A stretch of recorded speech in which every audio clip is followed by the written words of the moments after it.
नमस्कार मित्रांनो, सगळ्यांची आवडती मालिका देव माणूस. चला तर बघूया त्याचा पहिला एपिसोड. तर डॉक्टर अजित कुमार देव हा राहतो वाराणसीमध्ये मोहन या नावाने गंगा मैयाचा भक्त बनून. जसा तो प्रसिद्ध डॉक्टर तसाच आता प्रसिद्ध टेलर. तो जो ब्लाऊज शिवतो ते बघून बायका खूप खुश होतात.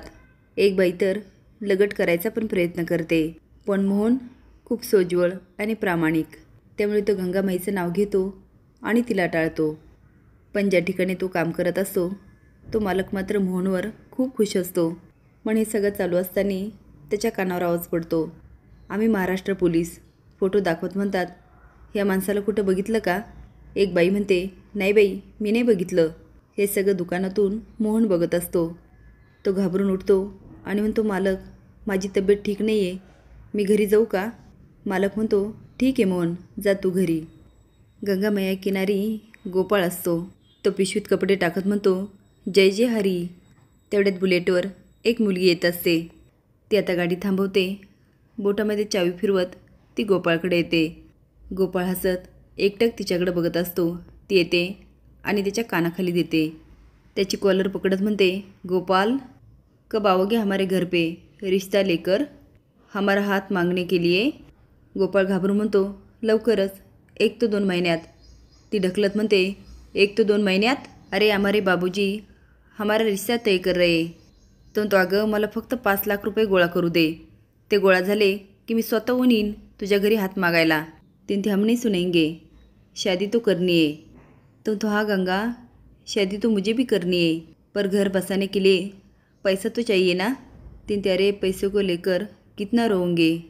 बॅग उघडत म्हणते, एलो पैसा. तो बघतो तर त्यामध्ये खूप दागिने आणि पैसे असतात. तो इतने जेवर कहाँ से लेके आई? तीन हमारे माँ ने हमारी शादी के लिए रखे.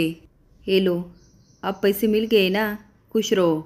और कल सुबह 11 बजे अपने किसी दोस्त के संग हमारे घर पे आ जाना, ठीक आहे? तो हे बघ, आपल्याबद्दल मी कुणाला काही सांगितलेलं नाही आहे. तेवढे दोघं म्हणतात, देख लो, लंगूर के हात में अंगूर. गंगा जाते आणि एकाला खाली पाडते आणि म्हणते, अंगूर खाणे अंगूर. एकाला एवढी तुडवते की दुसरा पळून जातो. इकडे मोहन घरी जातो तेव्हा गोपाळ पैसे मोजत असतो. मोहन जातो आणि कात्री काढतो, पण नंतर मात्र गोपाळ कात्री धुवून म्हणतो, हे घे, कात्रीला सॉस लागला होता. मोहन म्हणतो, गोपाळ, किती वेळा सांगितलं तुला समोसा खात जाऊ नकोस, अजून किती दिवस पोटाला मारणार? गोपाळ म्हणतो, काय करणार, ते मेसवाले लई पैसे घेतात. अरे 1200 रुपये घेतात, त्यापेक्षा समोसा परवडला. मोहन म्हणतो, अरे किती वेळा सांगितलं माझा डबा खात जा. अरे काळजी घे स्वतःची. गोपाळ म्हणतो, काळजी? आता काळजी माझे घरचेच घेतील. अरे मी निघाले घरी. मोहन म्हणतो, का, कधी? गोपाळ सांगतो, एक काम झालं की लगेच जाणार. मोहन म्हणतो, काय काम? तो अरे झालं की सांगतो, आणि नाही झालं तरी मी गावाला जाणार, पण गावाला जाणार. मोहन म्हणतो, वा, चल एक पार्टी करूया. गोपाळ म्हणतो, तू आणि पार्टी कधीपासून करायला लागला? पण मला सुकी पार्टी नको बरं का. मोहन म्हणतो, सुकी पार्टी कोण करतंय? ओली पार्टी. तो आतल्या रूममधून बाटली आणत असतो. गोपाळ म्हणतो, अरे तू तर दारूला पण शिवत नाही ना. मोहन म्हणतो, खरं आहे. नमस्कार करत म्हणतो, मला फक्त एकाच गोष्टीचं व्यसन आहे, गंगा मैयाची भक्ती. पण अरे माझा मित्र गावाला चालला ना, एवढं तर व्हायलाच पाहिजे. बस. गोपाळ बाटली बघत म्हणतो, अरे इम्पोर्टेड, तुला कुठं भेटली? मोहन जरासा दचकत म्हणतो, अरे एका फॉरेनरचं मी ब्लाऊज शिवून दिलं होतं, तिला ते डिझाईन खूप आवडलं, गिफ्ट दिलं आहे तिने, घे, तुझ्यासाठीच ठेवली होती. तो आता दोघांना ग्लास भरतो. गोपाळ पटापट पिऊन टाकतो. मोहन स्वतःचा ग्लास त्याच्या ग्लासात ओततो. तो अरे तू घे ना. तो नाही, घे तू. गोपाळचे वडील आप्पा, त्याच्या 2 बायका त्याचा अंग चेपत असतात आणि आप्पा मात्र मोबाईलवर काहीतरी वेगळंच बघत असतो. याने दोन्ही बायका एकमेकीला खुणावतात. तो अरे नीट मालिश करा की, का तिसरी आणू? ते आता जोरजोरात मालिश करायला लागतात. तो हंग अशी. गोपाळ म्हणतो, स्वतःच्या हाताने आईसाठी ही साडी बनवली. मोहन म्हणतो, गुलाबाई तुझ्या आईचं नाव ना? तिला मूल होत नव्हतं म्हणून आप्पाने दुसरं लग्न केलं. रंजना तुझ्या दुसऱ्या आईचं नाव. तिला पहिला मुलगा झाला, त्याचं नाव सुधाकर. म्हणजे तुझा मोठा भाऊ. इकडे सुधाकर आलेला तो पिऊन. त्याची बायको येते आणि म्हणते, अहो आज पण पिऊन आलात तुम्ही? दारू पिणं वाईट असतं. तो गळा दाबायला जात म्हणतो, अगं. ती घाबरते आणि ग्लास खाली पडतो. तो विचारलं, मी तुला विचारलं? माझ्या दारूला काही बोलायचं नाही. हे जग वाईट आहे, दारू नाही. मोहन म्हणतो, रंजनानंतर तुझ्या आईला 3-4 वर्षांनी दिवस गेले आणि तू झाला. तुझं नाव गोपाळ. तुला एक आजी पण आहे ना? इकडे आजी दाखवली मोठ्याने ओरडताना. अगं हा पुन्हा मूत ढुसून आला का?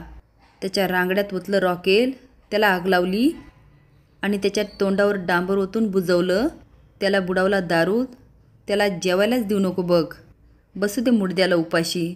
बघू काय करतोय तो. आणि मुडद्या, जर त्या पुरीला हात लावलास ना, तुझं मडं मसनात नेऊन पोचवते. म्हणून म्हणतो, गोपाळ अजून सांग बरं, तुझ्या घरात कोण कोण आहे? गोपाळ म्हणतो, अजून कुणीच नाही, एवढेच आहे. मोठ्या भावाचं लग्न झालं असेल, त्याला असेल 1-2 पोरं. गावातलं सांग बरं. गोपाळ म्हणतो, माझी सगळी माहिती घेऊन बसलाय. तुझं काय? तुझं सांग बरं. इकडे पोलीस नेमकी मोहनच्या मालकाकडे जातात आणि म्हणतात, इसको देखा है क्या? हा महाराष्ट्र से आहे. तो मालक फोटो बघत म्हणतो, आइये मेरे साथ. मोहन म्हणतो, माझ्याबद्दल काय? मी अनाथ. इथं आलो आणि तुझा भाऊ झालो. गोपाळ म्हणतो, एकच विचारायचं, एवढे चांगले संस्कार कुठून आलेत? घरी जायच्या आधी मला सगळंच ऐकायचं आहे. मोहन म्हणतो, आता तुला ऐकायचंच आहे तर ऐक. मुंबईमध्ये मी एका हॉस्पिटलमध्ये कंपाऊंडर होतो. पण गल्ल्यातून पैसे चोरताना मला डॉक्टरनी पकडलं आणि माझी कॉलर पकडली. आणि कॉलर पकडलेली मला अजिबात आवडत नाही. मग काय, त्याला संपवला आणि तिथून गाडीत निघालो. गाडीमध्ये एक जणाकडं लय पैसे होते. मग काय, त्याचं डोकं दुखत होतं. त्याला एक गोळी दिली, एक गोळी आणि कायमचा आराम. मग आलो कातळवाडीत. तो आता काय काय झालो हे सांगतो आणि म्हणतो, माझे दागिने पैसे सगळे कातळवाडीत आहे. गोपाळ म्हणतो, कातळवाडी? अरे ते गाव तर माझ्या गावापासून 50 किलोमीटर आहे.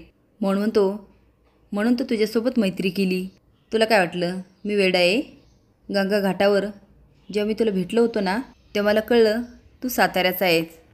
गावापासून 20-25 वर्ष झाले तू लांब आहेस. मग म्हणलं हाच माणूस आहे. आता देव माणूस म्हणून मी कातळवाडीत जाऊ शकत नाही ना, पण गोपाळ बनून जाऊ शकतो. आता गोपाळ बनून तू गेला काय आणि मी गेला काय, काय फरक पडतो? गोपाळ हसत म्हणतो, तू माझी गंमत करतोस ना? तो नाही, तिथे पुरलेले पैसे घेणार आणि आउट ऑफ इंडिया जाऊन सुखात राहणार. मी एक वेळेस बाई सोडेल, पण पैसा कधीच नाही. गोपाळ हसत म्हणतो, अरे बस कर की. तेवढ्यात मोहन त्याच्या गळ्यावर वार करतो आणि तो मरून पडतो. आता दारातून बघतो तर पोलीस आणि मालक येत असतात. असेच नवीन अपडेट जाण्यासाठी लाईक आणि सबस्क्राईब करा. धन्यवाद.